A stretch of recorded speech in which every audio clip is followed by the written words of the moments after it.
नमस्ते, म यश कुमार।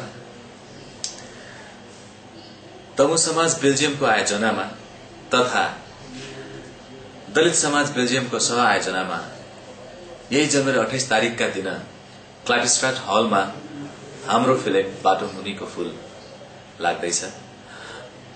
मेरो आफ्नो दृष्टिकोणमा यो फिल्म मात्रै नभरि एउटा ऐना हो, जुन ऐना हाम्रो समाजमा हामीले देखाउन जरुरी छ। र यो फिल्म देखाउनका लागि यहाँहरुको साथको ठूलो आवश्यक छ। त्यही भएर हुनाले कृपया त्यहाँ यहाँहरु आएर यो फिल्मलाई हेरेर मनोरञ्जन लिएर हामी कलाकारलाई सहयोग गरिदिनु अनुरोध गर्दछु। यहाँहरुको उपस्थितिको अपेक्षा गरेको छु।